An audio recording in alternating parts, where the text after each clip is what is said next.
Let's start the session with three Omkars.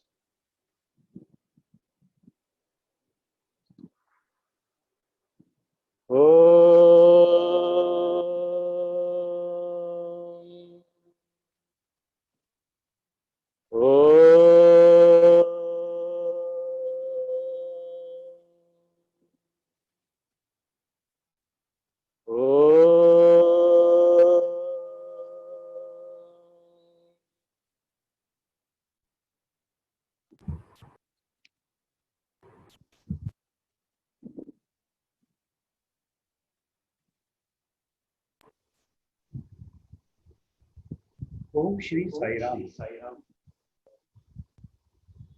भगवान बाबा के चरणों में मेरा कोटि कोटि प्रणाम और डिजिटल माध्यम से जुड़े हुए सभी साईं भक्तों को मेरा प्रेम भरा साई राम।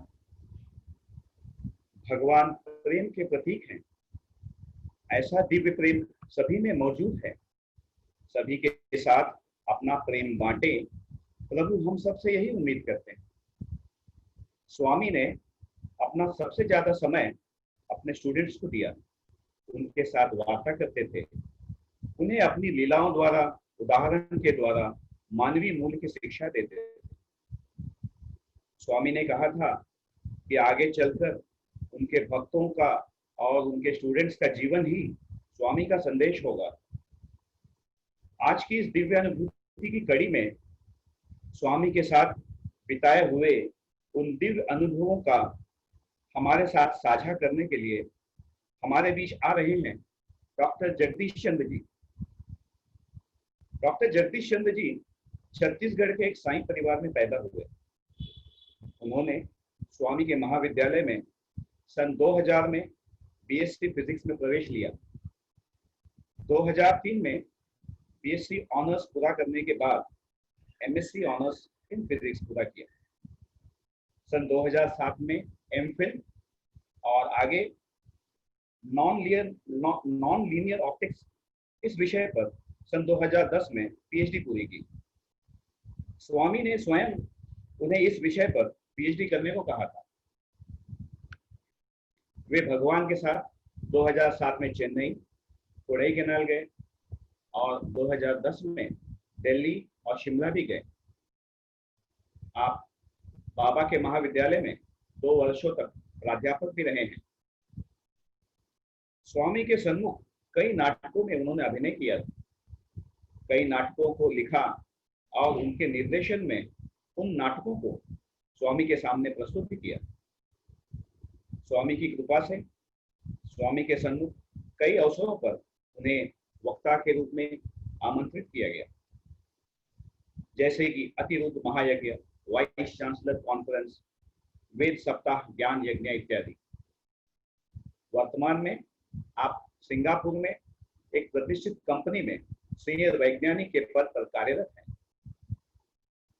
स्वामी सदैव उन्हें हिंदी बॉय के नाम से संबोधित कर बुलाते थे।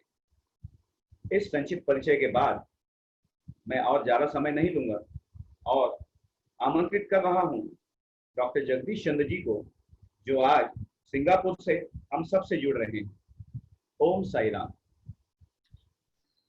साई राम सर जगदीश जी। ओम श्री साई राम। बहुत बहुत धन्यवाद इस इंट्रोडक्शन के लिए। वास्तव में यदि देखा जाए एक रूप से तो हम सब का एक ही इंट्रोडक्शन है कि हम स्वामी के भक्त हैं। इससे बढ़कर और इससे अधिक हमारी कोई इंट्रोडक्शन नहीं है। मैं सभी आयोजकों का आभारी हूं जिन्होंने ये अवसर दिया और इसी श्रृंखला में पुनः स्वामी के श्री चरणों में हम सभी के प्रणाम अर्पित करते हुए मैं आप सबसे उन अनुभवों को साझा करना चाहूंगा जो उन 12 वर्षों में भगवान की असीम अनुकंपा और कृपा के कारण मुझे प्राप्त हुए थे। कई बार मैं अपने मित्रों से ये पूछता हूं कि यदि हमें ये मालूम चल जाए, ये मालूम पड़ जाए कि हमें ये अनुभव कैसे और क्यों प्राप्त हुए, तो हम बार बार उन अनुभवों को प्राप्त करने का प्रयास करेंगे, परंतु ये जीवन की सबसे बड़ी पहेली है कि हमें ये मालूम नहीं पड़ता कि किस कारण से हमें एक महापुरुष की सन्निधि प्राप्त होती है, एक गुरु की सन्निधि प्राप्त होती है। इसी श्रृंखला में मैं उन अनुभवों को साझा करूंगा, और ये विषय जो इस अनुभव को साझा करने का एक माध्यम होना चाहिए, वो एक विषय के रूप में होता है, और वो विषय है गुरु वंदना। वास्तव में यदि देखा जाए तो ये बहुत ही सुंदर विषय है, हृदय के बहुत ही करीब हम सभी के, क्योंकि हम एक गुरु को यदि जान पाए, उनको जानने का सबसे सुंदर तरीका है उनकी वंदना के प्रति, उनके वंदना के जरिए। और वही वंदना अनेक रूपों से हमारी आध्यात्मिक प्रगति का सोपान बनाती है। मैं आप सभी से एक प्रेजेंटेशन शेयर करूंगा, वो इसलिए क्योंकि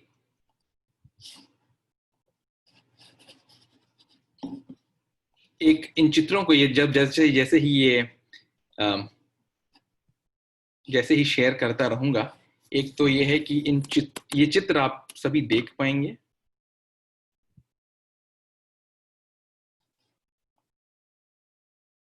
एक सेकेंड यहाँ पे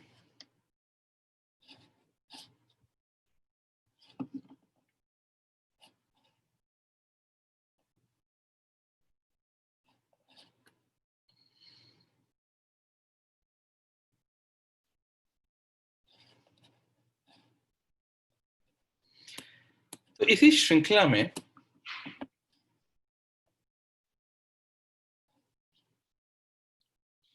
स्वामी ने कई बार अपने दिव्य प्रवचन में हम सभी से ये कहा कि एक गुरु की हम किस तरह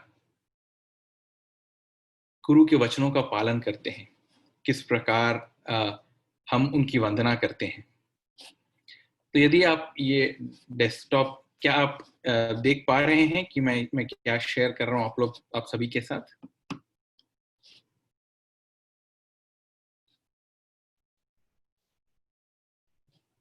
यस सर, विजिबल है। विजिबल है? यस। हाँ, तो ये गुरु वंदना का एक सुंदर विषय जो कि हम सभी के हृदय के बहुत ही करीब है। उसी श्रृंखला में यदि हम देखें तो मैं आप सभी से ये सुंदर एक वीडियो क्लिप शेयर करना चाहूंगा, जिसमें स्वामी बहुत ही सुंदरता से एक गूढ़ रहस्य को हम सभी को बता रहे हैं। आनंदम परम सुखदम केवलम ज्ञानमूर्तिम द्वंद्वातीतम गगन सदृशम तत्वमस्याद्यक्षम एकम नित्यम विमलम अचलम सर्वदी साक्षिभूतम भावातीतम त्रिगुणरहितम ये रूपम।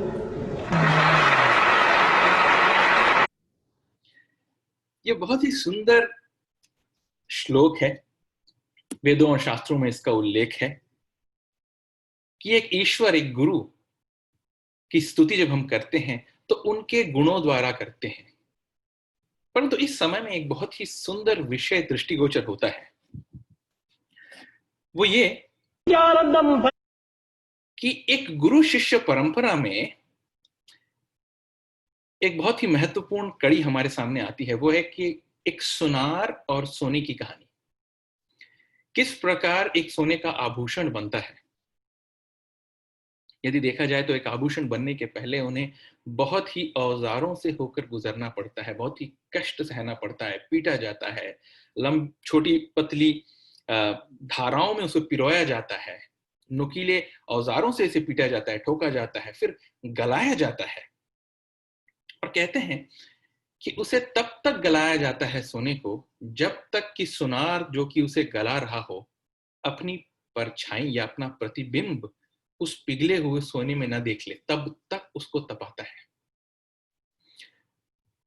भारतीय संप्रदाय में जो गुरु शिष्य परंपरा है, ये उसी तरह की एक पद्धति है जिसे स्वामी कहते थे परिष्कृत, यानी संस्कृत करना या संस्कार डालना, एक गुरु किस प्रकार से एक शिष्य में संस्कार डालता है, उसी प्रकार डालता है जिस प्रकार एक सुनार सोने में संस्कार डालता है। और कब तक उसे तपाता है? जब तक कि वो अपनी परछाई उस पिघले हुए सोने में न दिख ले, तब उसे मालूम चल जाता है कि सोना खरा है।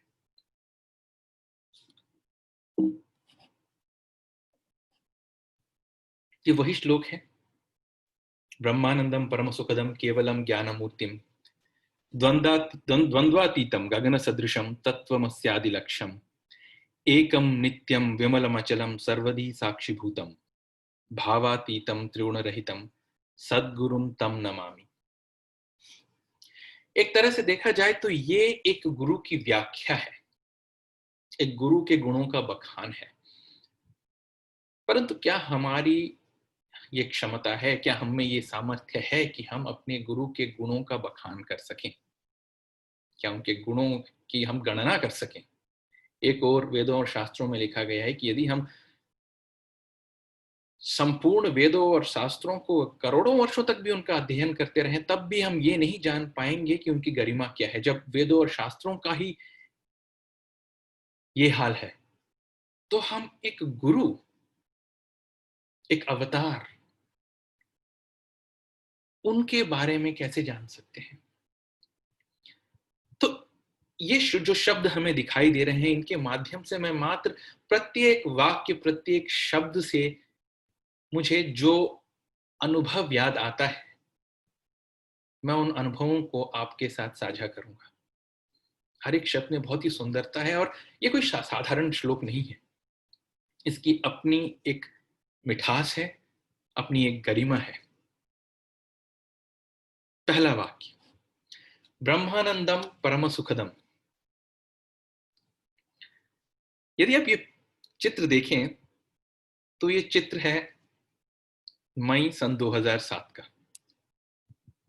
प्रत्येक चेहरे को देखें, जो शुरू में सुनार और सोने की जो कहानी सुनाई, उसका एक बहुत ही सुंदर तालमेल बैठा है इस चित्र के साथ कि सामने कौन है। यद्यपि स्वामी हमें पूर्ण रूपेण दिखाई नहीं दे रहे हैं इस चित्र में, परंतु फिर भी यदि आप प्रत्येक चेहरे को देखो उस समूह में, तो उस आनंद की झांकी आपको मिलेगी। वो आनंद जो स्वामी सभी के साथ बांटते हैं, वो आनंद जो जब हम कुलवंत हॉल में बैठते थे और प्रत्येक बार स्वामी कुलवंत हॉल में आते थे, स्वामी को देखते ही हमारे चेहरे पर जो मुस्कान फूटती थी, वो इसलिए क्योंकि स्वामी स्वयं ब्रह्मानंद के स्वरूप हैं। ब्रह्मानंदम परम सुखदम। एक भक्त जो कि एक आइसक्रीम कंपनी के मालिक भी थे, एक समय में वृंदावन में वो आए और उन्होंने आइसक्रीम सभी को प्रसाद के रूप में प्रस्तुत करना चाहा भगवान के समक्ष। गौर कीजिए, उस आइसक्रीम का नाम था जॉय आइसक्रीम। शायद आप सभी ने सुना भी होगा। स्वामी जब वो आइसक्रीम एक एक करके बांट रहे थे, एक आइसक्रीम को स्वामी ने उठाया अपने हाथ में और कहा, स्वामी कैसे हर एक छोटी से छोटी चीज को लेकर एक बहुत ही बड़ी आध्यात्मिक रहस्य को हमें पढ़ाते हैं। कैसे, किस प्रकार पढ़ाते हैं? स्वामी ने कहा, God is sweet like the ice cream. ईश्वर एक आइसक्रीम के समान मीठे हैं। ईश्वर की जो मिठास है वो एक आइसक्रीम के समान है। God is cool like the ice cream. जो शीतलता, जो ठंडक एक आइसक्रीम में है, ईश्वर की सन्निधि में, उनके सानिध्य में भी वही शीतलता, वही ठंडक है। और फिर स्वामी ने उस आइसक्रीम को मोड़ते हुए इस तरह मोड़ा ताकि उसका नाम दिख सके। स्वामी ने कहा, God is Joy like ice cream. यानी ईश्वर परमानंद स्वरूप है। इतनी छोटी और सुंदर तरीके से यदि कोई सबसे महत्वपूर्ण आध्यात्मिक पाठ का बोध करा पाता, तो शायद वो स्वामी ही है। और जब भी ये चित्र देखता हूं तो उसी आनंद का अनुभव करता हूं, वो आनंद जो स्वामी ने हम सभी के साथ बांटा था, हर एक भक्त के साथ बांटा था। गौर कीजिए, 8 दशकों की बात है। स्वामी प्रत्येक दिन सुबह से लेकर शाम तक वो एक ही प्रण के साथ रहते थे कि अपने भक्तों को आनंद प्रदान करना। इसके अतिरिक्त और कोई औचित्य ही नहीं था मानो अवतार का। और जब भी वो पहला वाक्य ब्रह्मानंदम परम सुखदम केवलम ज्ञानमूर्तिम, ये वो ईश्वर है जो हम सभी के बीच में अपने उस आनंद को बांटने के लिए आए थे, और वही आनंद प्रतिबिंबित होता था कई बार जब वो हमारे बीच में आते थे। दूसरा वाक्य, द्वंद्वातीतम गगन सदृशम तत्वमस्यादि लक्ष्यम, ये बहुत ही अद्वैतिक वाक्य है, बहुत ही गूढ़ इस वाक्य का अर्थ है। और अर्थ यह है द्वंद्वातीत यानी ऑपोजिट्स, द्वंद्वों के परे, सुख दुख लाभ हानि, मेरा और तेरा के परे इन सभी चीजों, जो ये जो सांसारिकता है और जो माया जो हमें बांधे रखती है और जो संसार को चलाती है, इन सभी द्वंद्वों से परे गगन सदृशम, यानी उनकी व्यापकता आकाश के समान है, गगन के समान है। तत्वमस्यादि लक्ष्यम, यानी वेदों में जो महावाक्य हैं, तत्वमसि, अहम ब्रह्मास्मि, इन सभी वाक्यों का जो लक्ष्य है, उस लक्ष्य का जो सार है, उस सार को दर्शाते थे स्वामी।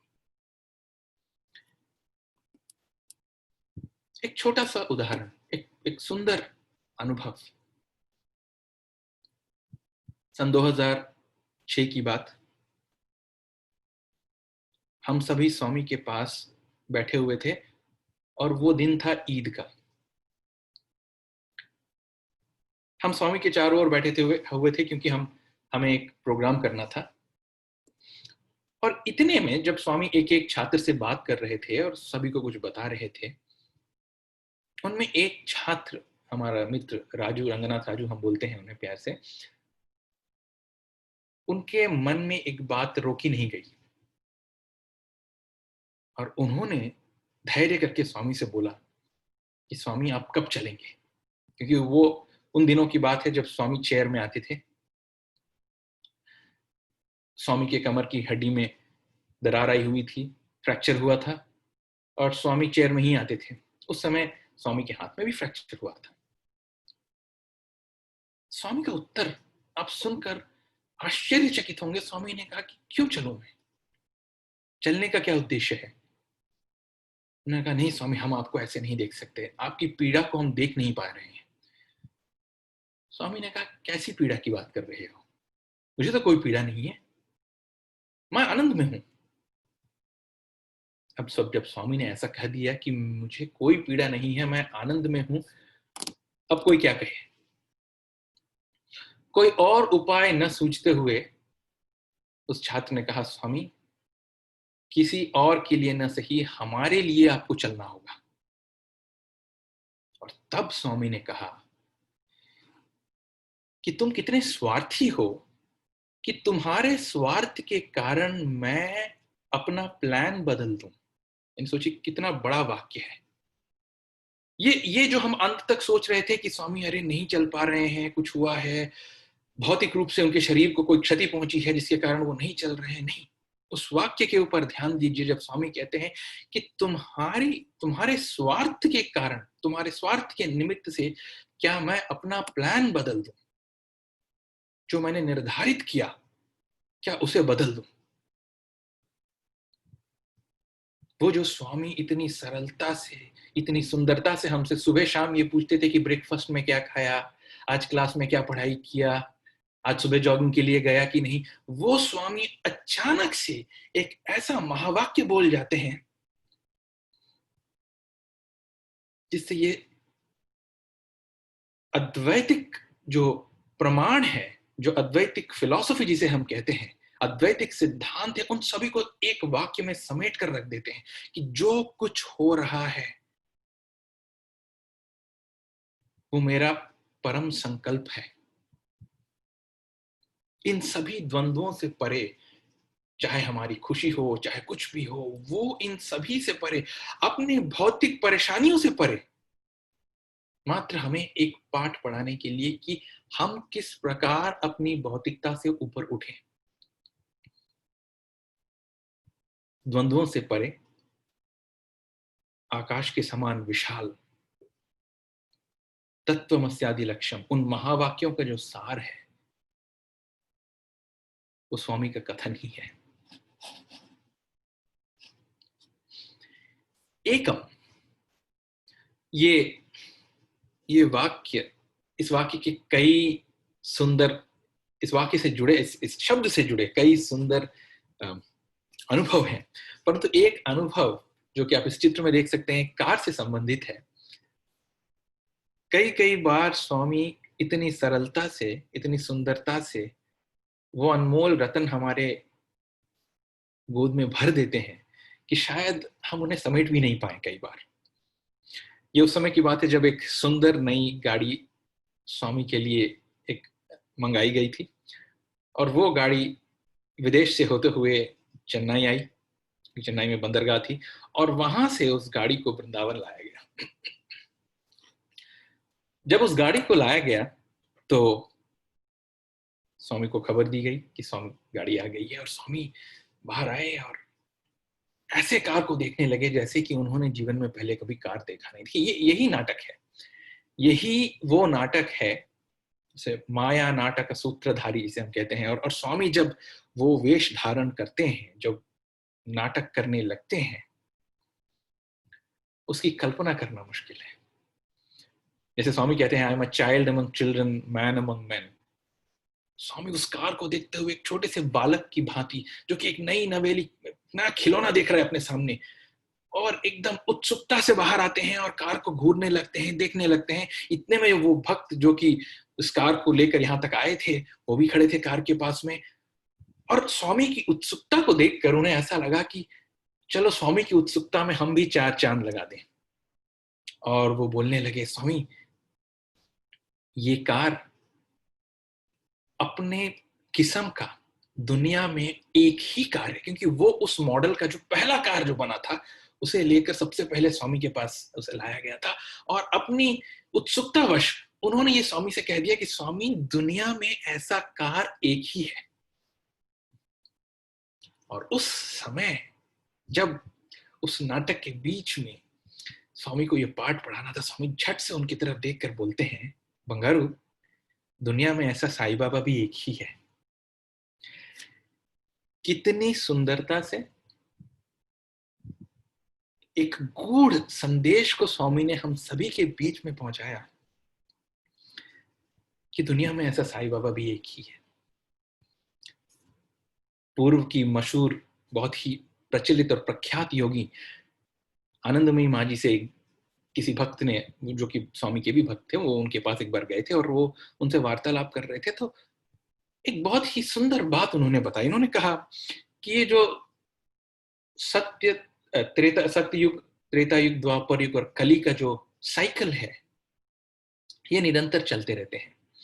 इसका मतलब ये कि अवतार कई बार आए, कई बार गए, सत्य, त्रेता और द्वापर, इनका संचालन कई बार हुआ है, परंतु सत्य साई अवतार न भूतो न भविष्यति, न कभी पहले आया और न कभी बाद में आएगा।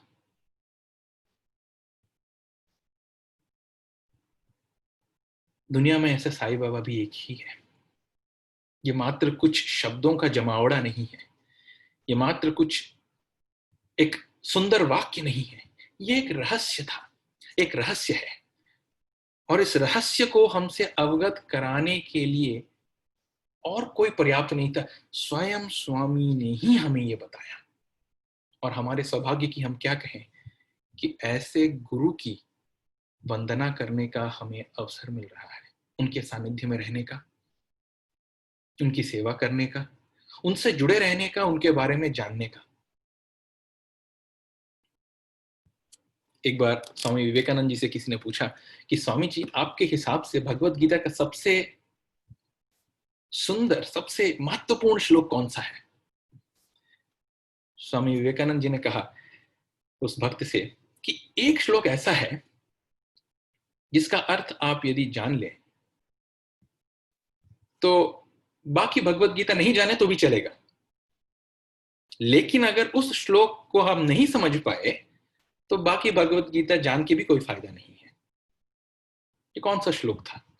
और ये उन्होंने इस संदर्भ में कहा था कि वो सभी उस समय रामकृष्ण परमहंस जी के सम्मुख थे, एक अवतार के सम्मुख वो भी थे।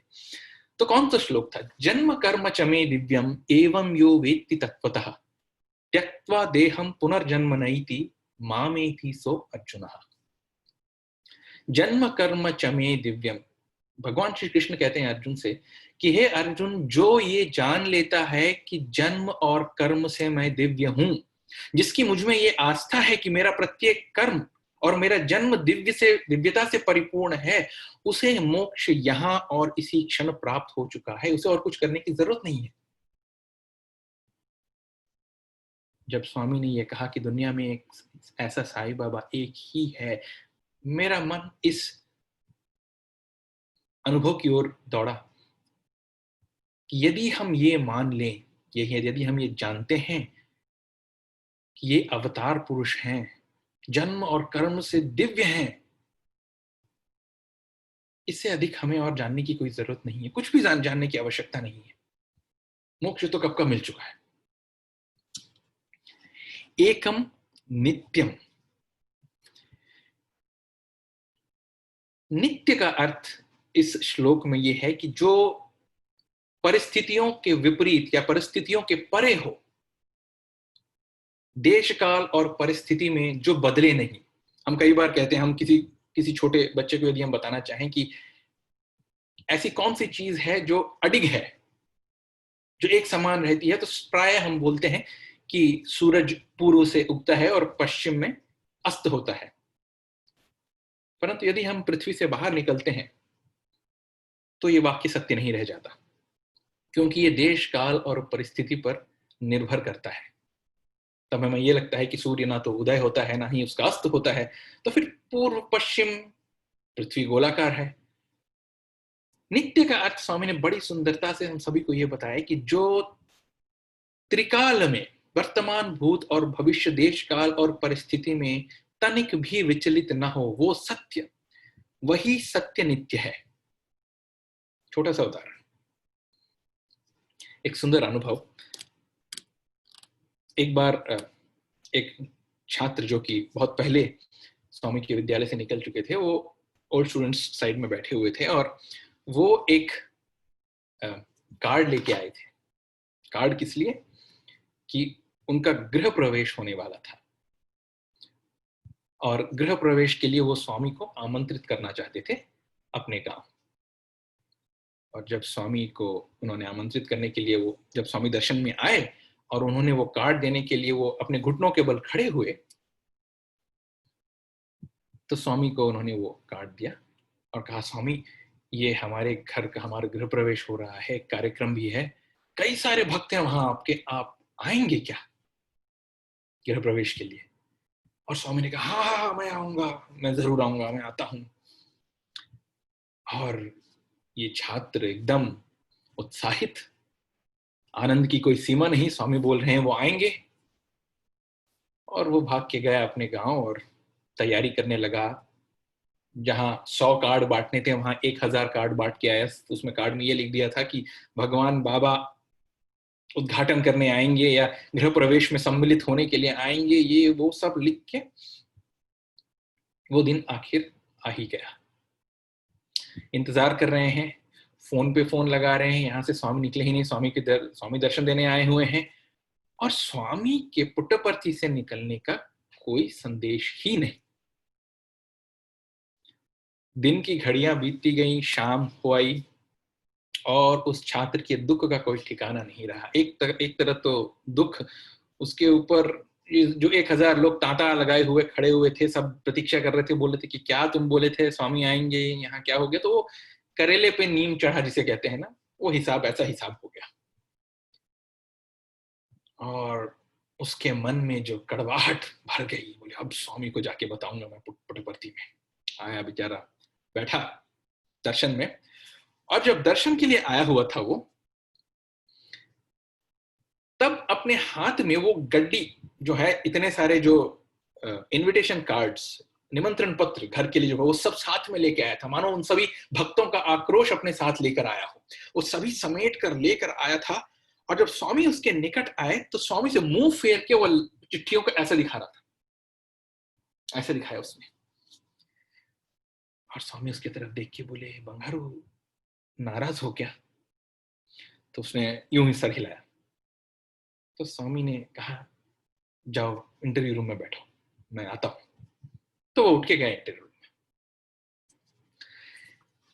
इंटरव्यू रूम में जब वो बैठता है तो उस गड्डी में गलती से उसका जो मोबाइल फोन था वो भी रह गया था। तो वो स्वामी इंटरव्यू में आ रहे थे और इतने में उसने क्या किया, उसको स्वामी अंदर ही आ रहे थे, उसने पूरा साइलेंट करके जेब में रख लिया, पॉकेट में रख लिया फोन को।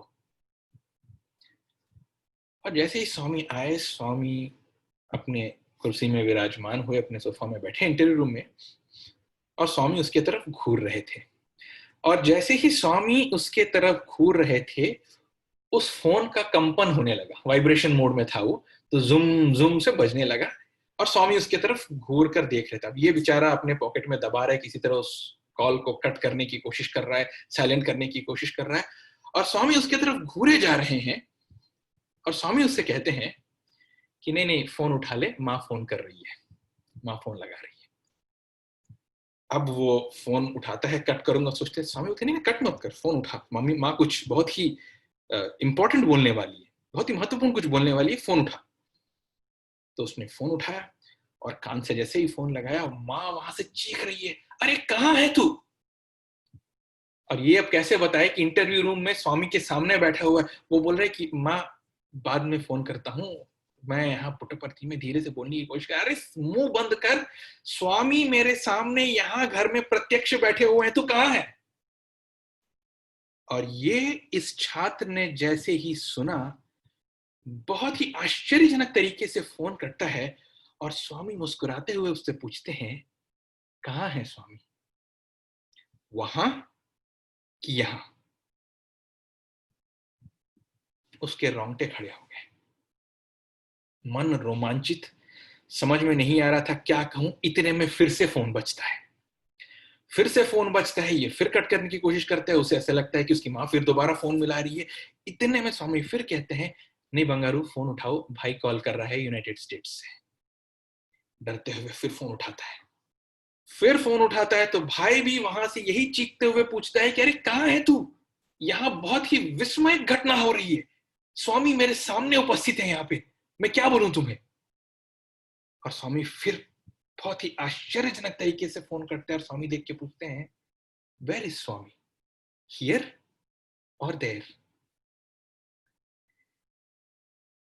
उस दिन वो छात्र बहुत ही कौतूहल, बहुत ही आक्रोश के साथ इंटरव्यू रूम के अंदर गया, परंतु आंसुओं के साथ बाहर आया। मेरे स्वामी कहां पर हैं, हमारे स्वामी कहां पर हैं? प्रायः कई बार आज हम जब कुलवंत हॉल जाते हैं या उस समाधि को देखते हैं तो हम मात्र उसे एक भौतिक समाधि मानते हैं या एक अवतार पुरुष को भौतिक मानते हैं। आज हम सभी को उस नित्य ईश्वर की उपस्थिति का आह्वान करना चाहिए और ये समझना चाहिए कि स्वामी कहाँ है। स्वामी इस समय यहां पर हम सभी के साथ हैं। और कई बार जब इस सुंदर अनुभव के बारे में सोचता हूं तो मन में वो बात आती है जैसे स्वामी पूछ रहे हो, वेयर इज स्वामी? ये हमारा परम सौभाग्य है कि हम उस नित्य निर्मल स्वरूप के उपासक हैं। एकम नित्यम विमलम अचलम। हमारे शास्त्रों में हिमालयों की तुलना, जब हम विमल अचल कहते हैं तो इसका जो पर्याय है, इसका जो पर्यायवाची है, उसके उदाहरण स्वरूप हम हिमालयों को दर्शाते हैं। क्योंकि विमल यानी जो कि कल्मश रहित, कोमल, और अचल यानी जो कि अडिग है, जो अपने पथ से हटता नहीं है। ये उस समय की बात है जब स्वामी अपने शिमला यात्रा के दौरान एक बंगलो में ठहरे हुए थे कि जो कि हिमालयों के उस बंगलो का उस बंगलो की जो बालकनी थी वो हिमालयों के ठीक सामने थे। यानी आप बालकनी में यदि खड़े हों तो आपको सामने हिमालय नजर आएंगे। और उस दिन स्वामी, ऐसा ऐसा प्रतीत हो रहा था कि जैसे स्वामी कुछ अधिक उत्साह से भरे हुए हैं। वो तो आनंद स्वरूप हैं, परंतु उस दिन उनका उत्साह कुछ और ही ज्यादा लग रहा था। और इस उत्साहवश वो आगे पीछे उस बालकनी से रूम के अंदर, रूम से फिर बालकनी तक, और थोड़ी देर दूर देखते हैं हिमालयों की तरफ, और फिर वापस आते हैं। ऐसे 3-4 बार आगे पीछे होने के बाद स्वामी अचानक से थोड़ी देर के लिए रुकते हैं बालकनी पर, दूर देखते हैं और कहते हैं, इनका रालेदु, यानी अभी तक नहीं आए। और जैसे ही स्वामी के मुख से ये शब्द निकले, अभी तक नहीं आए, जो छात्र और जो भक्त आजू बाजू में थे उनके कान खड़े हो गए। स्वामी किसकी प्रतीक्षा कर रहे हैं? ये कौन है जिसकी प्रतीक्षा स्वामी ऐसे कर रहे हैं? तो सब पीछे से झांक के देखने लगे। इतने में स्वामी 2 बार और आगे पीछे गए और अचानक से स्वामी के चेहरे पर एक मुस्कान फूटती है और स्वामी मुस्कुराते हुए कहते हैं, आ गए। अब लोगों का, यानी उनके उनके कौतूहल का कोई ठिकाना नहीं था, कोई पारावार नहीं था, और वो सब पीछे से झांक झांक कर देख रहे हैं स्वामी किसकी प्रतीक्षा कर रहे हैं। तो बहुत ही दूर हिमालयों की उन वादियों से, उन पहाड़ी क्षेत्रों से कुछ एक छोटी सी एक लकीर मानिए, जो कि सरकती हुई आगे बढ़ रही थी, वो दूर से देख रहे थे। अब उस लकीर को उतने दूर से यहां तक आने में कुछ समय तो लगेगा।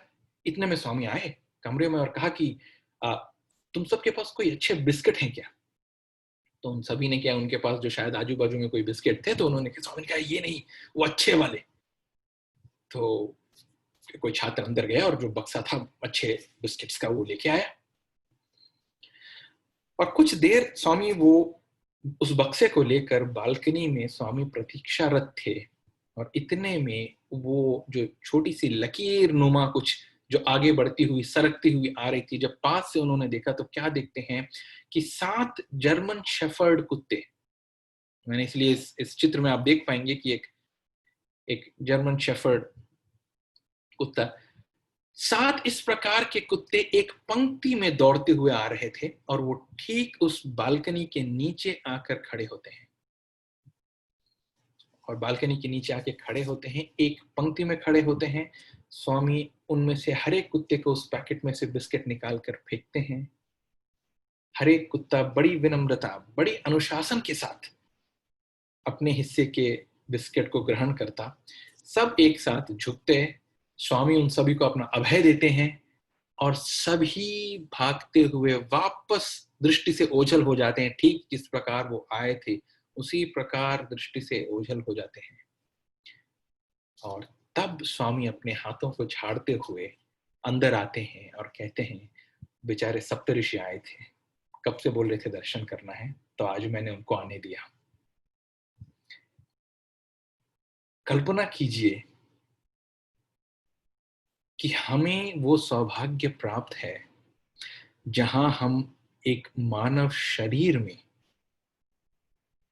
उनका दर्शन कर पा रहे हैं, उनकी आराधना कर पा रहे हैं, जबकि इस सृष्टि के सबसे अग्रिम पंक्ति में जो खड़े हैं, जो देवों के बाद अगर किनकी अगर गणना होती है तो इस सृष्टि में उन सप्तऋषियों की होती है। और वो शायद उन्होंने ये प्रार्थना की होगी कि स्वामी आपके दर्शन के लिए हमें कोई भी शरीर धारण करना हो, हम आके बस आपका दर्शन करना चाहते हैं। कुत्तों का शरीर धारण करके उस रूप में आके स्वामी के दर्शन करके चले गए। विमलम अचलम, ये कौन से गुरु हैं? ये इनकी महत्ता क्या है कि इस सृष्टि में अग्रणी माने जाने वाले, अग्र पूज्य माने जाने वाले ऐसे विलक्षण महर्षि, सप्तऋषि कुत्तों का रूप धारण करके मात्र उनकी एक झांकी के लिए आते हैं।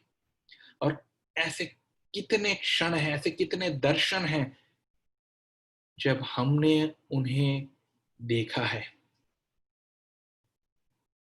ये हम सब के लिए ध्यान करने लायक बात है। गंभीरता से सोचने वाली बात है कि कहते हैं ना इंग्लिश में काउंट योर ब्लेसिंग्स।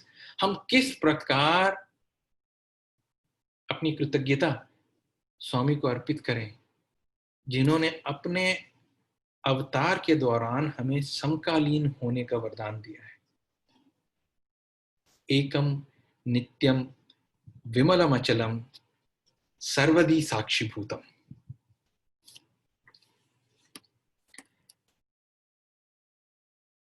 ये एक बहुत ही सुंदर शब्द है अपने आप में, जो कि ये दर्शाता है कि एक गुरु किस प्रकार वर्तमान, भूत, भविष्य और तीनों कालों के परे, इनके सामने ना एक भौतिक दूरी का कोई उनके सामने उसकी कोई क्षमता नहीं है, कोई शक्ति नहीं है, भौतिकता के परे है। ऐसी कोई दूरी नहीं है जो ये नाप न सके। सभी को एक दृष्टि से सर्वथा निरंतर देखते रहना, सर्वदी साक्षीभूतम, सभी चर अचर जीवों के मध्य रहना। किसी ने स्वामी से बहुत ही सुंदरता से पूछा था कि स्वामी, शिरडी साई अवतार के बाद, सत्य साई अवतार के पहले आप कहां थे? तो स्वामी ने उत्तर में और एक पहेली दी। स्वामी ने कहा, मैं उसी रूप में था जिस रूप में हिरण्यकश्यपु, जो कि नारायण की खोज में उस खंबे को चीरने वाले थे अपने गदे से, उस समय नरहरि रूप या नृसिंह रूप को धारण करने से पहले मैं जिस प्रकार इस संसार, इस ब्रह्मांड के कण कण में व्याप्त था, उसी प्रकार हर कण में व्याप्त हूं, हर कण में व्याप्त था। सर्वदी साक्षीभूतम। ये 8 मई सन 2007 की बात है, कोडाईकनाल में। स्वामी अचानक से, हम छात्र जहां बैठे रहते थे स्वामी के कक्ष के बाहर, स्वामी की प्रतीक्षा करते रहते थे। स्वामी प्राय दूसरी तरफ से आते थे। उस दिन स्वामी पीछे वाले दरवाजे से हम सभी के बीच आकर बैठे हुए थे।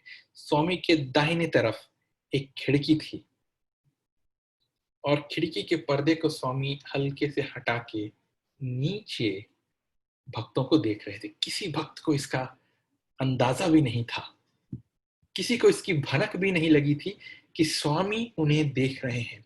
और स्वामी हमारे मध्य बैठकर हर एक भक्त की प्रशंसा कर रहे थे। बोले थे, वो भक्त जानते हो, वो भक्त ना, जब भी ये भक्त पुट्टपर्ती आता है मेरे कार की प्रतीक्षा करता है रोड पे खड़े होकर फूल चढ़ाने के लिए। वो भक्त भजन बहुत अच्छा गाता है, अपने घर में अपने जो मंदिर है उसके सामने बैठकर प्रत्येक दिन भजन करता है। वो जो भक्त है ऐसा दौड़ लगाता है कार के पीछे स्वामी के कि क्या बताएं। कई बार मैं देखते रहता हूँ उसको, इतने तेजी से दौड़ रहा है कहीं गिर ना जाए। स्वामी हर एक भक्त के बारे में बता रहे थे। सर्वदी साक्षीभूतम। उस समय किसी भक्त को शायद ये मालूम भी नहीं होगा कि स्वामी उनके तरफ देख रहे हैं, स्वामी उनके बारे में बता रहे हैं। और कई बार हमारी ये कल्पना होती है कि यदि स्वामी हमारे बारे में बात कर रहे होते हैं किसी से तो क्या बताएंगे। और मान लीजिए उस दिन वो एक स्वर्णिम क्षण था हमारे लिए कि स्वामी कितने प्रेम से अपने हर एक भक्त को याद करते हैं, अपने भक्त के बारे में जानते हैं, हर एक छोटी से छोटी पहलू जानते हैं उनके बारे में। सन 2005 की बात है, 2004 की बात है। हम सभी वाइस चांसलर्स कॉन्फ्रेंस हुआ था पुट्टपर्ती में। कई विश्वविद्यालय के प्रतिष्ठित विश्वविद्यालयों से उनके जो उपकुलपति महोदय होते हैं हर एक विश्वविद्यालय के, वो सभी आए हुए थे। एक कॉन्फ्रेंस चल रहा था और उसके परिप्रेक्ष्य में स्वामी ने हम 4 छात्रों को 4 भाषाओं में बोलने का सुअवसर प्रदान किया था। तो हम सभी ने 4 भाषाओं में अपना वक्तव्य दिया। स्वामी बहुत खुश थे। उस वक्तव्य के बाद हम सभी ये सोच रहे थे कि हम कैसे स्वामी से, हम सभी स्वामी के साथ एक फोटो खिंचाना चाहते थे और हम स्वामी से कैसे प्रार्थना करें कि स्वामी आपके साथ फोटो खिंचाना है। इतने में स्वामी चलकर हम सभी के बीच में आकर बोलते हैं चलो हम सभी फोटो खिंचाते हैं। और स्वामी ने एक तरफ दो, दूसरी तरफ दो, हम चारों को बुलाकर हम सभी के साथ फोटो खिंचाया। फोटो खिंचाते लगभग 10-12 फ्लैशें चलती हैं, 10-12 बार फोटो लिए जाते हैं और इसके बाद स्वामी इतने कोमलता, इतने मृदुलता के साथ स्वामी कहते हैं फोटोग्राफर से वंस मोर प्लीज। फिर से स्वामी ने फोटो खींचने को कहा और फिर से उस जमावड़े ने फिर से 10-15 फोटो शायद खींची होंगी। और उस समय जैसे जब स्वामी ऐसा बोलने लगते हैं वंस मोर प्लीज, चलो हम फोटो खिंचाते हैं, तो हम यही मानने लगते हैं कि अरे ये मानो अवतार सिर्फ हमारे लिए ही लिए हैं। ये मन में ये कल्पना आने लगती है, हमें ऐसा लगने लगता है कि अवतार लिया है तो हमारे लिए ही लिया है। उस समय हम सभी ने बहुत ही मूर्खतापूर्वक, आज लगता है, उस समय तो बहुत आनंद आ रहा था, परंतु आज लगता है कि बहुत ही मूर्खतापूर्वक हमने स्वामी से ये कहा था कि स्वामी आपको कैसा लगा, हमारा वक्तव्य कैसा लगा। और स्वामी हमारे तरफ घूर कर देख रहे थे। वो जो मुस्कान अभी तक थी वो एक ऐसा रूप धारण कर चुकी थी जो सर्वज्ञ, सर्वशक्तिमान दर्शाने वाला जो रूप है वो धारण करके स्वामी हमें बता रहे थे कि बंगारू, उस समय जब तुम 3-4 दिन पहले म्यूजिक कॉलेज के लैंप पोस्ट के नीचे खड़े होकर ये सोच रहे थे कि मैं स्वामी के सामने कौन सा उदाहरण प्रस्तुत करूं, कौन सा अनुभव प्रस्तुत करूं, उस समय भी मैं तुम्हारे साथ था। तुम जब म्यूजिक कॉलेज के सितारों तान, जब हम म्यूजिक कॉलेज के सामने से जाते हैं तो 2 तानपुरे रहते हैं, हम सभी ने प्रायः देखा होगा। उन तानपुरों के बीच में जब तुम चल रहे थे और ये जानने का प्रयत्न कर रहे थे कि कौन सा वाक्य मैं बोलूं, ऐसा कौन सा अनुभव, किस विषय पे बोलूं तो स्वामी को अच्छा लगेगा, उस समय भी मैं तुम्हारे पास था, अब भी मैं तुम्हारे साथ हूं। सर्वदी साक्षीभूतम। कहने का तात्पर्य यह था कि तुम यदि ये सोच रहे हो कि तुमने मेहनत की, तुमने प्रयत्न किया और मुझे पसंद आई, इन सभी चीजों को, इन सभी विषयों को, इन सभी वाक्यों, इन सभी विचारों की प्रेरणा का स्रोत भी तो मैं ही हूं। प्रेरणा मात्र नहीं हूं, प्रेरणा का स्रोत भी मैं ही हूं। मैं उस समय भी था, मैं ही तुम्हारी प्रेरणा बन के आया था, मैंने तुम्हें बोलने की शक्ति दी, अभी मैं ही तुम्हारे साथ फोटो भी खिंचा रहा हूं। सर्वदी साक्षीभूतम एकम नित्यम विमलम अचलम सर्वदी साक्षीभूतम भावातीतम त्रिगुण रहितम। ये एक ऐसा अनुभव है, मुझे लगता है कि शायद मैंने आज तक इस अनुभव को ठीक से समझा नहीं है। इस अनुभव का औचित्य क्या था, इस अनुभव के जरिए क्या संदेश हम तक पहुंचने वाला था, शायद ये अब तक मुझे मिला है या मुझे नहीं मिला है, मुझे अभी तक मालूम नहीं। ये जनवरी सन 2007 की बात है। हम सभी स्वामी के साथ चेन्नई गए हुए थे। हम 10 छात्रों को स्वामी अपने साथ चेन्नई लेके गए थे और हम सब स्वामी के साथ सुंदरम में ठहरे हुए थे। सुंदरम के कक्षों में, कई कमरों में एक ऐसा छोटा सा कमरा था जहां स्वामी हम सभी 10 छात्रों को बुला के हम सभी से बात कर रहे थे। तो क्या होता है, कई बार हम सभी की चेष्टा होती है, हम सभी का प्रयत्न होता है कि जब हमें स्वामी के निकट जाने का मौका मिले तो हम ऐसे जगह पर पहुंचे, हमें उसे हम इंग्लिश में कहते हैं वांटेज पॉइंट कहते हैं, हम एक ऐसे जगह पर जाके खड़े हो जाएं जहां स्वामी हमें, हमारे एकदम निकट हो, हमारे बहुत ही करीब हो। तो इस होड़ में मैं एक ऐसे दुर्गम स्थान में जाके खड़े हो गया, स्वामी के ठीक राइट साइड में, कि वहां पे और कोई दूसरा व्यक्ति खड़े नहीं हो सकता। तो मैं अकेले ही वहां पे खड़ा था, बाकी के 9 इस तरफ खड़े हुए थे और स्वामी हम सबसे बात कर रहे थे। इतने में कोई आकर स्वामी को ये संदेश देते हैं कि कोई आ रहे हैं। तो एक संदेश स्वामी तक ये पहुंचता है कि कोई भक्त आए हुए हैं और वो स्वामी से मिलने आए हैं। तो इतने में स्वामी ने कहा हाँ, उनको आदर सहित अंदर ले आइए। और स्वामी ने हम सभी को इशारा किया कि हम उस कक्ष से बाहर जाएं। तो मैंने जैसे कहा कि मैं एक ऐसे उस कमरे के एक ऐसे दुर्गम कोने में था जहां से मैं तभी बाहर निकल पाता जब शुरू के 9 लोग पहले बाहर निकल पाते।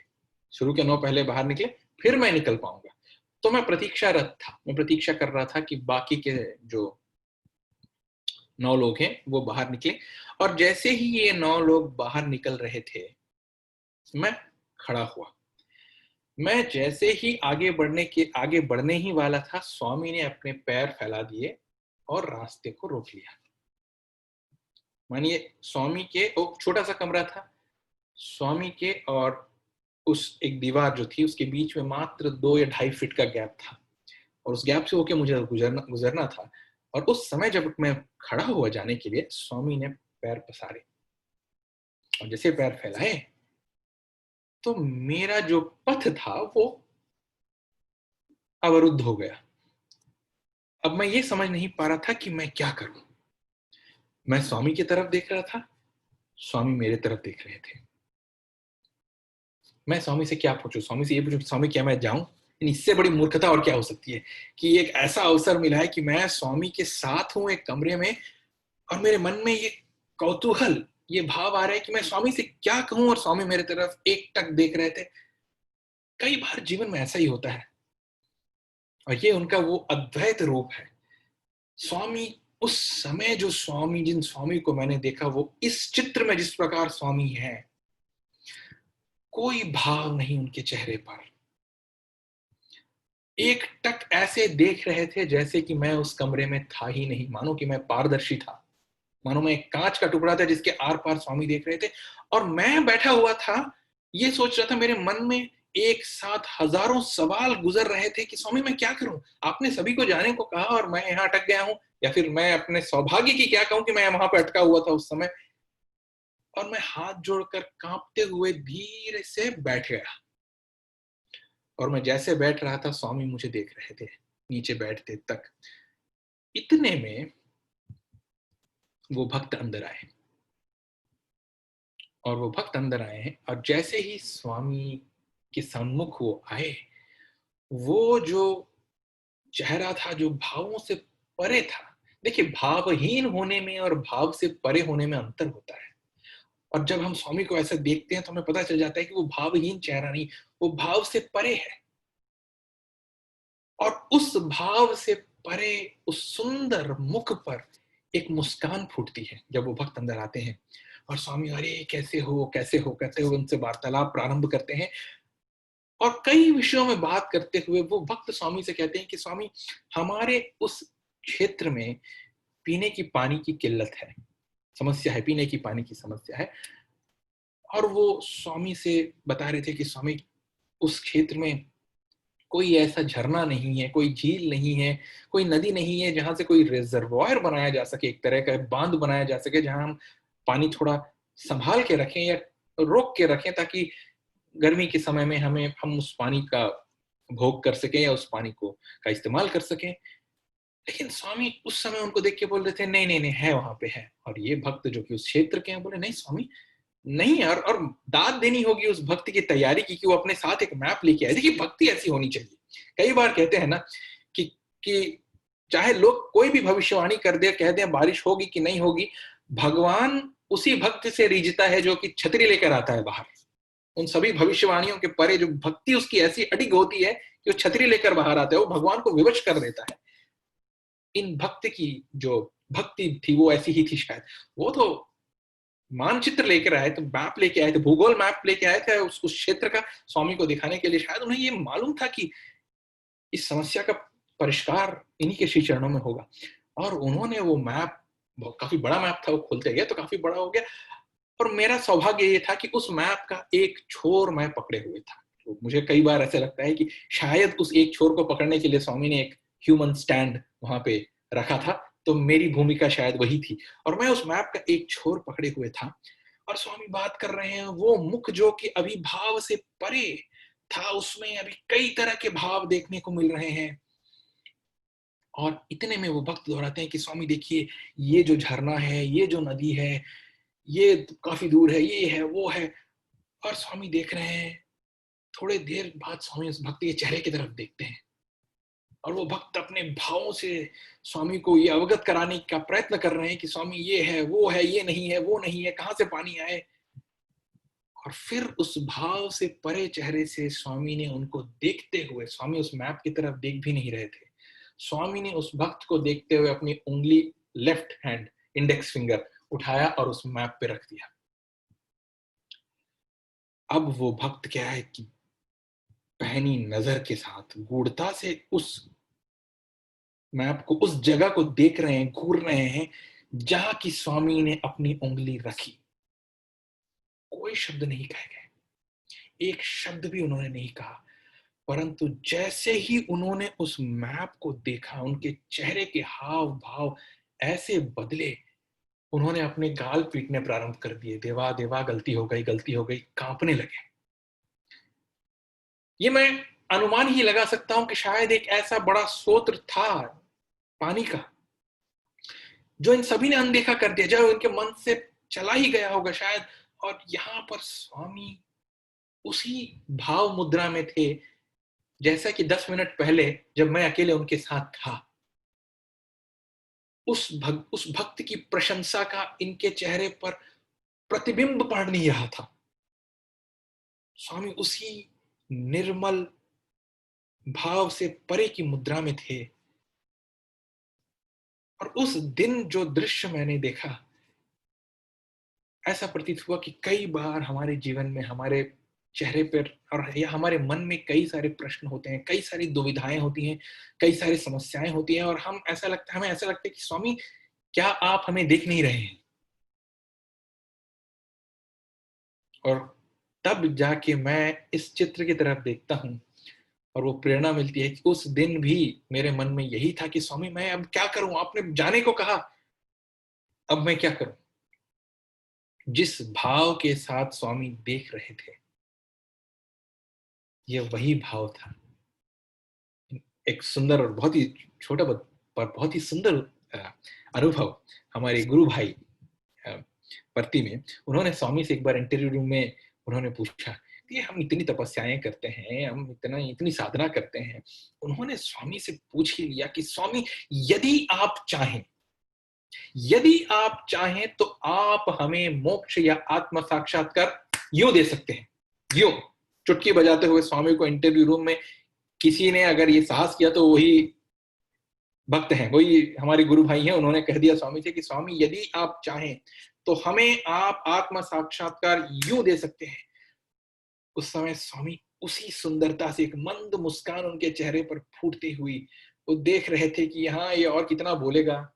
जब इनकी बोलने, ये जब ये बोल गए, जिन्हें जो बोलना था उन्होंने बोल दिया और बैठे हुए थे, तो स्वामी सामने झुककर बड़ी सुंदरता से उनकी तरफ देखकर कहते हैं, Bangaru, what comes like this goes away like this। यानी जो इस तरह से आता है ठीक इसी तरह से चला भी जाता है। स्लो इज परमानेंट, यानी जो कि क्षण में आता है क्षण में ही गायब होने की अवस्था होती है उसकी। जो हमारी साधना से, हमारे प्रयत्न से धीरे धीरे करके आता है, वही हमारे पास अडिग रहता है। कबीरदास जी ने बड़ी सुंदरता से जैसे कहा, धीरे धीरे रे मना, धीरे सब कुछ होए, माली सींचे 100 घड़ा, ऋतु आए फल होए। सब कुछ जो है अपने समय पर होता है, धीरे धीरे अपने प्रयत्न से ही होता है। ऐसा नहीं कि माली ने एक दिन में 100 घड़े सींच दिए तो अगले दिन फूल आ जाएंगे। नहीं, फूल तभी आएगा जब उसका समय आएगा, जब हमारा प्रयत्न रहेगा उसमें, उसी समय वो फल निकलेगा। भावातीतम त्रिगुण रहितम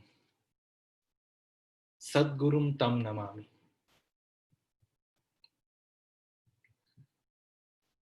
वो बहुत ही सुंदर भजन, ब्रह्म कड़ी न पादम, ये वो चरण हैं जिन्हें साक्षात, जिनकी वंदना परब्रह्म करते हैं। हम सभी के मोक्ष के द्वार, द्वंद्वों से परे पहुंचने की जो स्थिति है, इन्हीं श्री चरणों से है। कई बार हमारे एक प्रोफेसर ने स्वामी से एक बार पूछा था कि स्वामी मोक्ष चाहिए, मोक्ष चाहिए। तो स्वामी ने बड़ी सुंदरता से कहा, मेरी जो धोती का जो धागा है ना, उससे मोक्ष लटक रहा है, ले ले। तो उनके चरणों की क्या करें, क्या कहें। माँ भगवती भी इन चरणों की वंदना करते हुए नहीं थकती हैं। ये वो चरण है। सद्गुरुम तम नमामि, हम उस सद्गुरु के सामने नतमस्तक होते हैं। एक गुरु के सामने हम जब नमामि कहते हैं, हम उनके सामने नस्तक होते हैं, नतमस्तक होते हैं। उसका अर्थ क्या है? मैं अपने स्वयं का उदाहरण दे रहा हूं। मैं किसी और के प्रति इशारा नहीं करना चाहता, ना किसी और के तरफ उंगली दिखाना चाहता हूं। जो कह रहा हूं मेरे तरफ सबसे पहले लागू होता है। कई बार हमसे ये गलती होती है और स्वामी बड़ी सुंदरता से कहते हैं कि जब कठिनाइयां हमारे सामने आती हैं तो हम गुरु को प्रश्न करने लगते हैं, वाई मी, मेरे साथ ऐसा क्यों हो रहा है, वाई। और स्वामी बड़ी सुंदरता से इस वाई के साथ खेलते हुए कहते हैं कि हम हमेशा प्रश्न करते हैं, वाई गुरु, वाई गुरु, वाई गुरु, वाई गुरु नहीं, वाहे गुरु, वाह गुरु। गुरु की प्रशंसा करो, वाह गुरु, जो कि गुरु नानक देव जी ने वो महामंत्र हम सभी को दिया। वाह गुरु, गुरु की प्रशंसा करो। सुख हो या दुख हो, उनके चरणों पर नतमस्तक होकर उनकी प्रशंसा करो। क्योंकि कई बार ऐसा होता है कि हम स्वामी को मानते हैं पर हम स्वामी की नहीं मानते, उनके कहे हुए वचनों का पालन नहीं कर पाते हैं। तो इस परिप्रेक्ष्य में जब हम ये कहते हैं कि हम सेवा करना चाहते हैं या हम सेवा करते हैं, तो सेवा का अर्थ क्या है? 90% हमारे मन में यही होता है कि हम सेवा का अर्थ इस बात से लगाते हैं कि हमारे कारण किसी को कोई लाभ पहुंचे, किसी को कोई लाभ हो, उसे हम सेवा कहते हैं। ईश्वरम्मा दिवस सन 2007 में कोडाईकनाल में हम सब स्वामी के पास थे और उस दिन स्वामी चाहते थे कि आस पड़ोस के जितने सारे छोटे बच्चे गांवों से, उन सभी को बुलाया गया था कोडाईकनाल में। और स्वामी चाहते थे कि हम सभी को प्रसाद का वितरण करें। School bags, pencil boxes, pencils, water bottles, tiffin boxes, ये सब स्वामी ने मंगवाया था कि इन सभी का वितरण किया जाए। उस दिन सेवा करने के बाद जब हमने प्रसाद का भी वितरण किया, हम सभी दौड़ के स्वामी के चारों तरफ आए, स्वामी की तरफ चारों तरफ खड़े हुए थे। और इस समय स्वामी भाव विभोर होकर स्वामी ने हम सभी से कहा, तुम सभी कितने भाग्यशाली हो। जब स्वामी ये बात कहते हैं ना, तो कान खोल के सुनने की बात होती है। और कई बार इसका अर्थ हमें इस जन्म में भी न मिले। तो हम सभी ने कहा, हाँ स्वामी, ये हमारे माता पिता, हमारे पूर्वजों का पुण्य है कि हम आज आपकी सन्निधि में हैं। तुरंत स्वामी ने कहा, नहीं, मैं उसकी बात कर ही नहीं रहा हूं। मैं ये कहना चाहता हूं कि तुम कितने भाग्यशाली हो कि तुम सेवा कर पा रहे हो। अब सोच लीजिए, हम हमेशा यही सोचते हैं, यही समझते हैं कि सेवा का अर्थ ये होता है, हम सेवा को पुण्य अर्जित करने का साधन मानते हैं। परंतु हम कितने बार सोचते हैं कि सेवा करने का भी अवसर उन्हीं बिरलों को मिलता है जिनकी झोली में विधाता बहुत कुछ लिख कर भेजते हैं, बहुत कुछ डालकर भेजते हैं। तो उनमें से एक छात्र, स्वामी ने कहा कि हाँ, तो अगले दिन उस छात्र को स्वामी के श्री चरणों में बैठने का अवसर मिला। तो वो पाद सेवा कर रहा था और वो स्वामी के चरण दबा रहा था। चरण दबाते हुए स्वामी सभी से कुछ बात कर रहे थे और बातों बातों में स्वामी ने कुछ बोलते हुए एक वाक्य कहा, और वो वाक्य इंग्लिश में कहा। स्वामी ने क्या कहा? If your heart is pure, everything will be fine. Swami ने ये वाक्य कहा, if your heart is pure, everything will be fine.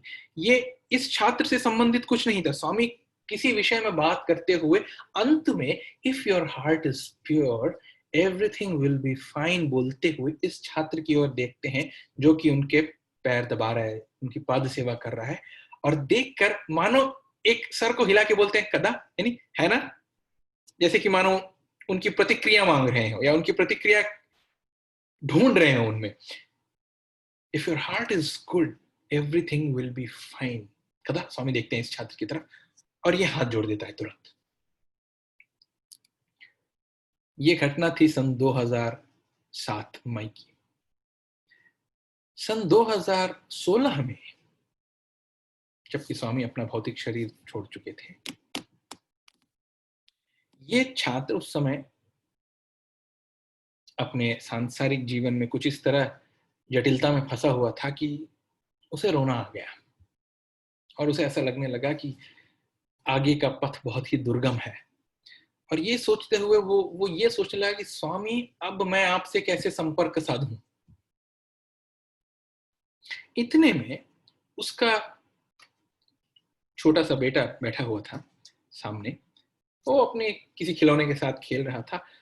उसे ऐसा लगा कि स्वामी यदि आप तक मुझे पहुंचना है तो मैं एक ही काम करूंगा, उस दिन कुड़ाई कनाल में जिस प्रकार मैंने आपके चरण दबाए थे आज मैं सामने बैठे इस 3 वर्षीय बालक के चरण दबाऊंगा, यही मानकर कि आप ही हैं। और वो चरण दबाने लगा। चरण दबाते हुए वो एक ऐसे स्थिति में पहुंच गया, मानने लगा और स्वामी स्वामी स्वामी करके स्वामी के नाम का उच्चारण करने लगा। भाव विभोर होकर आंखों से आंसू टपक रहे थे। इतने में उसने अपने सर पे ऐसा लगा कि किसी ने हाथ रखा और वो जैसे ही आंख खोलकर ऊपर देखता है, वो 3 वर्ष का बालक इसके तरफ देखकर बोलता है, if your heart is pure everything will be fine. वो लड़का फूट फूट कर रोया। एक तरफ ये कोई चमत्कार से कम नहीं, परंतु इसका गूढ़ अर्थ जब मैंने ये अनुभव सुना तो मुझे ये लगा कि हम जब सेवा करते हैं तो किस प्रकार से हमें सेवा करनी चाहिए। उस 3 वर्षीय बालक को क्या इनके चरण सेवा की आवश्यकता थी? नहीं थी। इन्होंने सेवा क्यों किया? क्योंकि इन्हें अपने स्वामी के साथ संपर्क साधना था। वो बालक निमित्त मात्र था। उसने ना सेवा की मांग की, न सेवा के कारण उसे कुछ विशेष लाभ हो पाता, परंतु जब उसने उस प्रार्थना के साथ वो चरण दबाए, स्वामी उस बालक के रूप से प्रत्यक्ष होकर स्वामी ने वो संदेश पहुंचाया। जब हम कहते हैं नारायण सेवा की परिभाषा क्या है? कि उस नर में छुपे नारायण को हम देख पाए, उसकी सेवा हम कर रहे हैं। जब तक सेवा हम अपने गुरु की उस भाव से न करें कि वास्तव में मैं उस भौतिक शरीर की सेवा नहीं कर रहा हूं, मैं अपने स्वामी के साथ संपर्क साधने का प्रयत्न कर रहा हूं, तब तक वो सेवा निरर्थक है। ये मेरा प्रयास रहा है और आजीवन मेरा ये प्रयास रहेगा कि मैं उस अनुभव को गांठ बांधकर मैं जो भी कार्य करूं, मेरा प्रयत्न यही होगा कि मैं किसी व्यक्ति विशेष की सेवा नहीं कर रहा हूं, मैं उस व्यक्ति, उस जीव में छुपे हुए अपने स्वामी की सेवा करना चाहता हूं। और जिस दिन मैं प्रत्येक कार्य को उस भाव के साथ कर पाऊंगा, कहते हैं परफेक्शन जिसे कहते हैं, वो उस दिन प्राप्त हो जाएगी। इन्हीं शब्दों के साथ मैं जो अनुभव मुझे साझा करने थे आज के दिन, और आप सब ने जो ये सुअवसर मुझे प्रदान किया, मुझे नहीं मालूम मैं किस प्रकार आप सबके प्रति अपनी कृतज्ञता व्यक्त कर सकता हूं, क्योंकि ये प्रत्येक अनुभव जब मैं आपके साथ साझा करता हूं, मैं उस अनुभव को यहाँ बैठे बैठे जीता हूं। ये अनुभव मुझे अपने स्वामी के पास उन स्वर्णिम क्षणों में वापस पहुंचा देते हैं।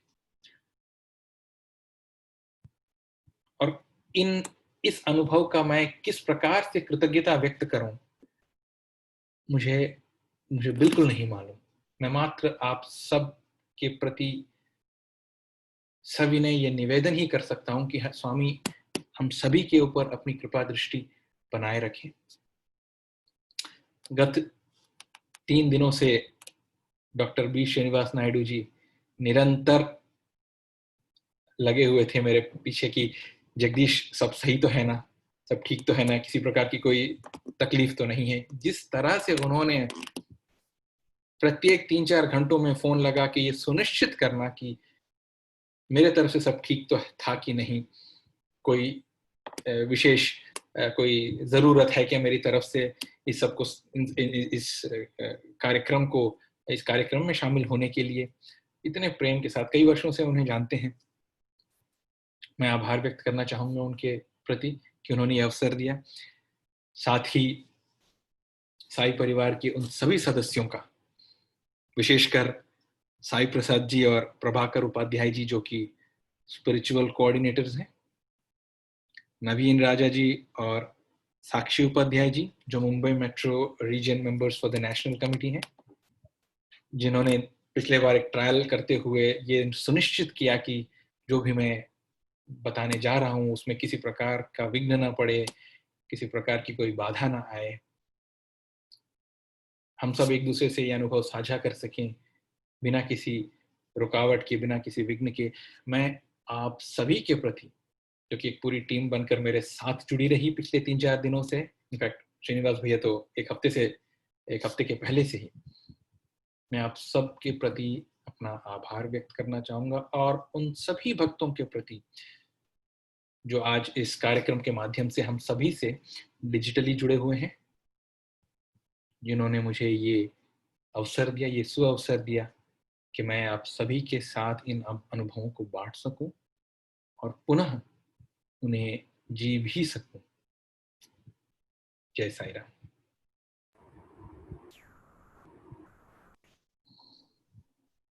ओम साई राम। जगदीश जी, बहुत बहुत धन्यवाद आपका। हम बहुत आभारी हैं आपके। अंतिम आभार प्रदर्शन से पहले कुछ भक्त हैं जो कुछ प्रश्न पूछना चाह रहे हैं। मैं ज्यादा प्रश्न नहीं दूंगा, तो 1-2 प्रश्न चाहूंगा कि आप उन्हें संतुष्ट करें। एक भक्त ने कहा है कि आपका कोई निजी अनुभव स्वामी के महासमाधि के बाद कुछ अगर अनुभव है तो क्या आप उसे साझा कर सकते हैं हम लोगों के साथ?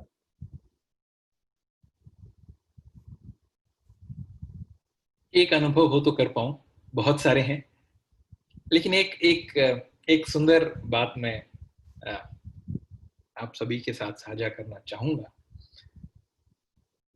स्वामी के विश्वविद्यालय में मेरे दाखिले के पीछे एक बहुत ही सुंदर घटना है, और वो सुंदर घटना ये है कि हालांकि मैं एक ऐसे परिवार में, सौभाग्य स्वामी की परम अनुकंपा से एक ऐसे परिवार में मेरा जन्म हुआ जो कि 4 पुश्तों से स्वामी के भक्त हैं। जो सर्वप्रथम जो हमारे परिवार से स्वामी की सन्निधि में गई वो मेरी परनानी थी, परंतु पुट्टपर्ती में पढ़ने का मेरा कोई उद्देश्य नहीं था। मैंने सोचा भी नहीं था कि मैं कभी पढ़ूंगा वहां पे। स्वामी सपने में आकर कहते हैं कि तुम अप्लाई करो और मैं तुम्हें सीट दूंगा। तो वहां से शुरू हुई थी। और फिर जब पीएचडी के समय स्वामी के सामने वक्तव्य का एक अवसर मिला था, तो स्वामी के पास मैं गया और स्वामी से मैंने पूछा कि स्वामी आपका आशीर्वाद चाहिए, मैं जानना चाहता हूँ कि आगे क्या करूं। मेरे मन में कंफ्यूजन है, मैं नहीं जान पा रहा हूँ। तो स्वामी ने उस समय कहा कि पीएचडी करा। और स्वामी से मैंने एक प्रार्थना की कि स्वामी हमेशा आप मुझे इसी प्रकार निर्देश देते रहें। मैं जहां पर भी काम करने गया, मुझसे पहले स्वामी वहां पहुंचे। यानी यदि मैं जिस कंपनी में काम कर रहा हूँ, वहां किसी बहुत बड़े व्यक्ति जो हैं, वो या तो स्वामी के भक्त निकलते हैं हर एक रूप में। परंतु सबसे सुंदर बात यह थी कि उस दिन स्वामी ने कहा, I will always take care. मैं आपसे कुछ ही महीनों के पहले की बात बता रहा हूँ, वो बहुत ही व्यक्तिगत है, इसलिए मैं आपसे उसके डिटेल्स नहीं शेयर करूंगा। परंतु स्वामी सपने में आकर बताते हैं, अच्छा अब ये करने का समय आ गया है, अब ये करो तुम। यानी हर एक चीज को अभी भी उसी तरह स्वामी निर्देशित कर रहे हैं जैसा कि वो अपने शरीर के माध्यम से भी करते थे। तो ऐसे कई अनुभव हैं जैसे स्वामी ने बांटे, परंतु ये एक सबसे सुंदर अनुभव मुझे इसलिए लगा है क्योंकि हमें कई बार ऐसा लगने लगता है कि स्वामी का भौतिक शरीर नहीं है, क्या हमें निर्देश अभी भी मिलेंगे? स्वामी से संपर्क साधने के लिए स्वामी को किसी की आवश्यकता नहीं है। यदि वो संपर्क साधना चाहते हैं तो आज भी निरंतर रूप से संपर्क साधते हैं।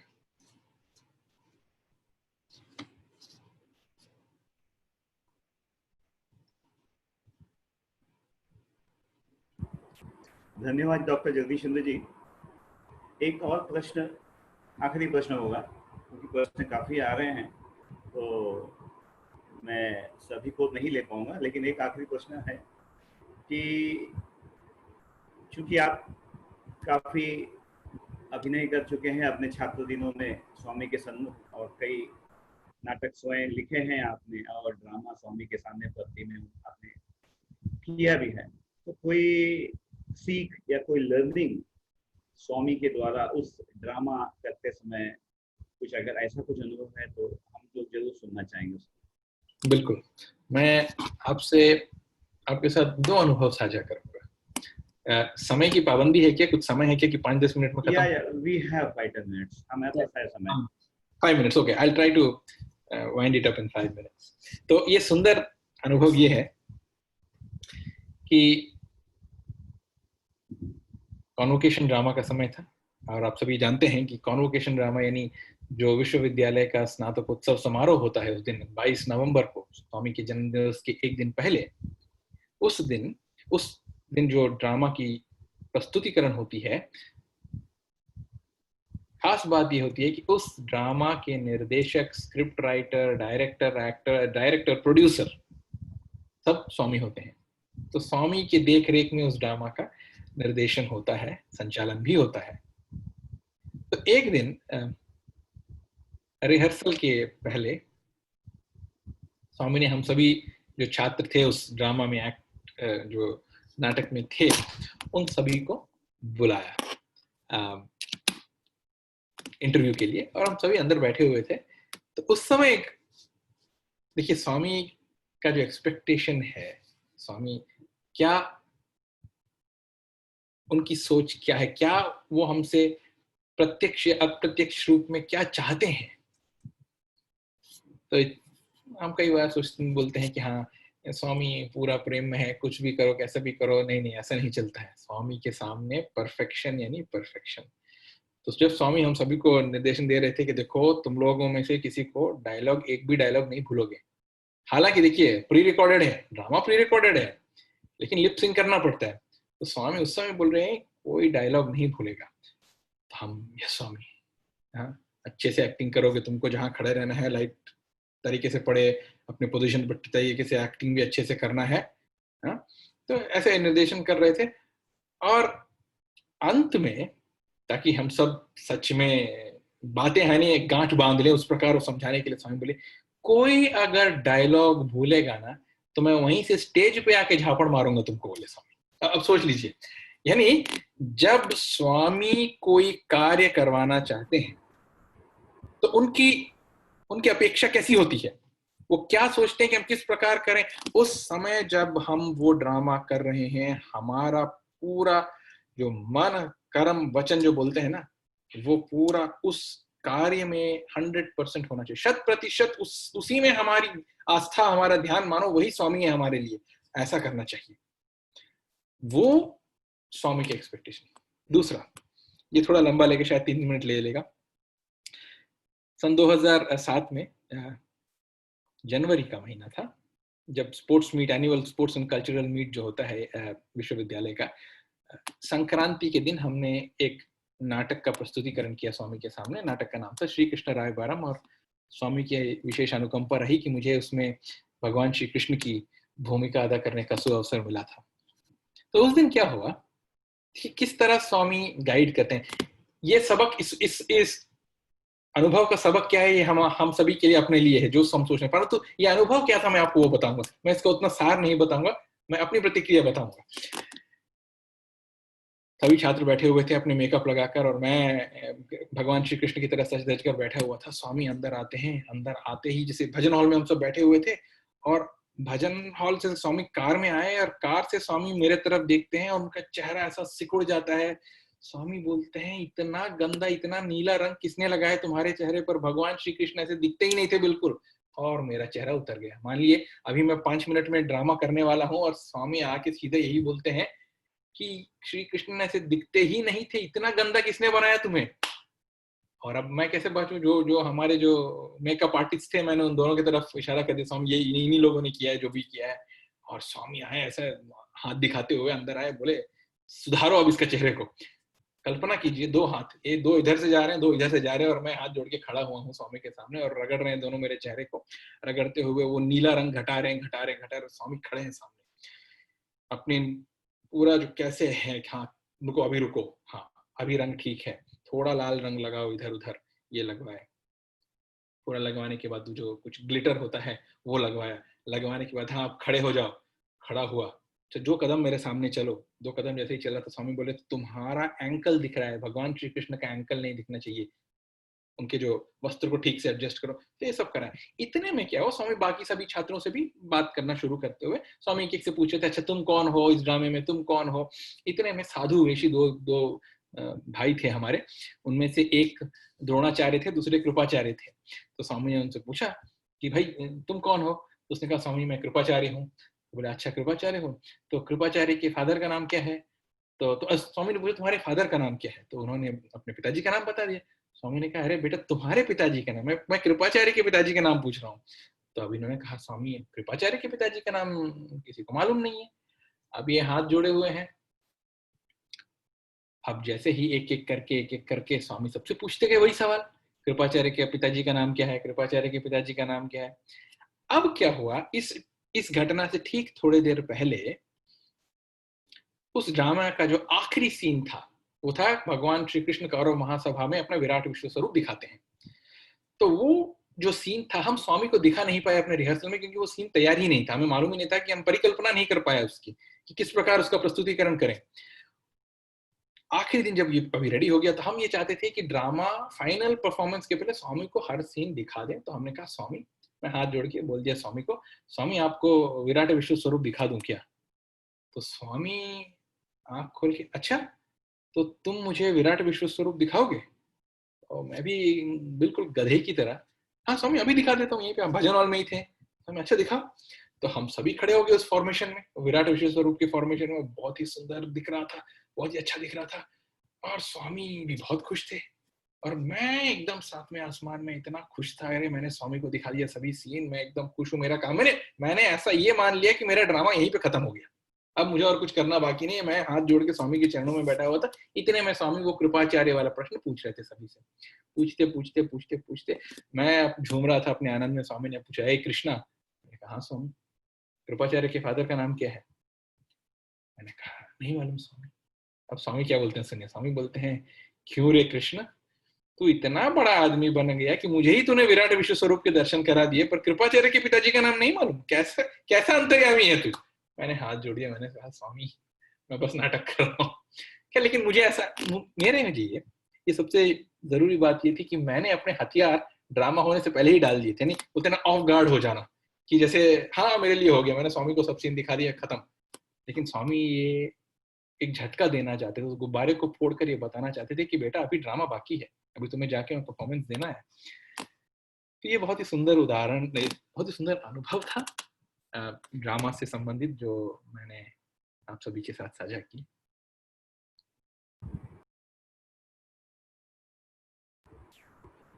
बहुत बहुत धन्यवाद डॉक्टर जी। गुरु वंदना का जो श्लोक, ब्रह्मानंदम परम सुखम केवलम ज्ञान मूर्तिम द्वंद्वातीतम गगन सदृशम तत्व मस्यादि लक्ष्यम एकम नित्यम विमलमचलम सर्वादि साक्षीभूतम भावातीतम त्रिगुण रहितम सद्गुरुम तम नमामि। इस गुरु वंदना के श्लोक के एक एक शब्दों को आपने इतने प्रेममय ढंग से, इतने सुंदर ढंग से अपने अनुभव द्वारा हम सब तक पहुंचाया। हम सब आपके बहुत बहुत आभारी हैं। आप ने जो शिमला विजिट के समय का जो सीन अपने शब्दों द्वारा क्रिएट किया, हम सब वहीं पहुंच गए। ऐसा लग रहा था स्वामी को हम देख रहे हैं, स्वामी इस तरफ से उस तरफ चल रहे हैं। बड़े ही सुंदर ढंग से आपने हम सबको वहां तक पहुंचाया। उसी तरह से चेन्नई विजिट में वाटर प्रोजेक्ट के समय की जो चर्चा, बहुत ही सुंदर। हर एक घटना एक सीख है हम सभी भक्तों के लिए। हम सभी बहुत बहुत आभारी हैं। आपने हमारे कार्यक्रम में शामिल होने के लिए श्रीनिवास जी ने प्रयत्न किया और आपने बिना संकोच तुरंत उनको हाँ कर दी। अपने इस व्यस्त कार्यक्रम के बीच में हमारे लिए समय दिया, उन सभी के लिए बहुत बहुत धन्यवाद। अब इस कार्यक्रम को हम समाप्ति की ओर ले जाते हैं और साईं प्रसाद जी से कहते हैं कार्यक्रम समाप्ति की ओर ले चले। जय साईं।